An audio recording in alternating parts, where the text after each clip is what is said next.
going to be walking through how to get the PEERS certification that is necessary so we can move forward with the conducting research process.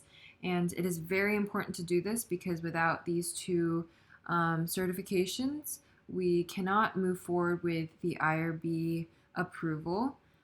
So it is necessary that everyone in the team that wants to be a co-author of this paper complete the modules that I'm going to talk about in this video. And so it is important before you register.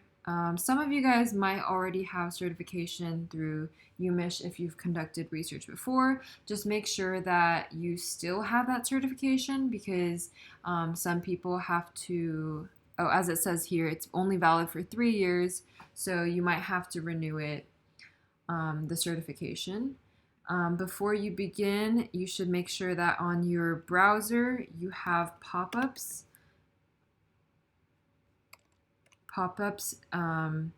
enabled. So search up pop-ups, scroll down. I'm on the Google Chrome browser. I don't know how it works on other browsers, but it might work best on Google Chrome browsers.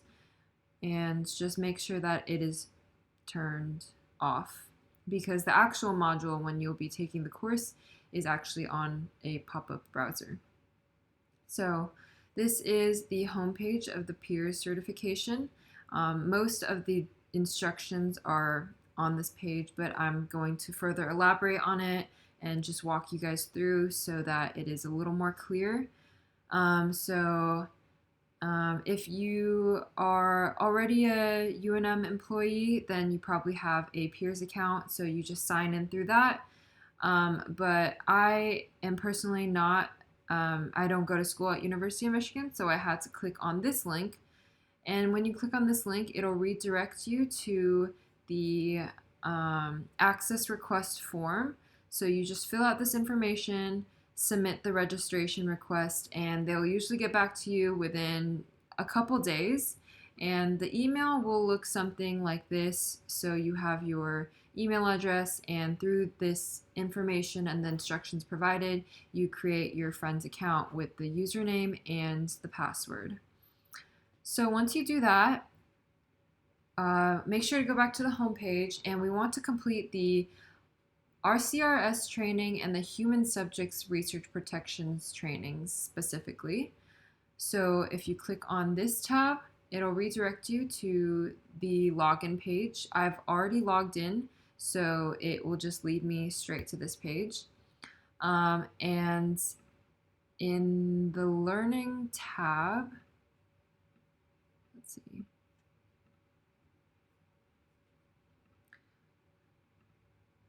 Actually, let me try signing out really quickly.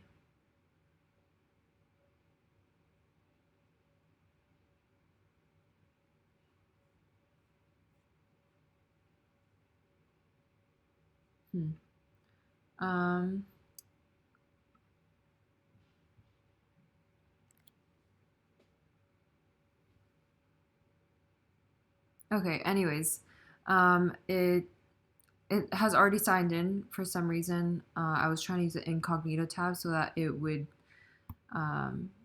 start from fresh, but I guess not. But eventually when you log in, you can search up in this tab down here, there would be a tab for PEERS training. I'm pretty sure the link for this would just lead you straight to this tab. So you click on this tab, you start the module, and it will open up a pop-up browser, and through that you can complete the training. It consists of a couple modules, and it should take, it says approximately 2.5 to 3 hours. For me personally, it took a little less than that, and at the end you have to complete an assessment of about 11 questions for this training specifically, and you must receive a score of 80% and above to get to receive the certification. Once you do that, once you have finished the entire module for the RCRS and the human subjects research protections, The way you can access your certification is go to the training transcript under the reporting tab and go to the activity. The course that you have completed should be right here. I have not finished the human subjects protections training yet, so I will be doing that one. But you just click on the certification and it should show up right there. So that is pretty much all you have to do. And I hope this video explains somewhat. If you guys have any other questions, please let me know and I'll do my best to get back to you guys. But yeah.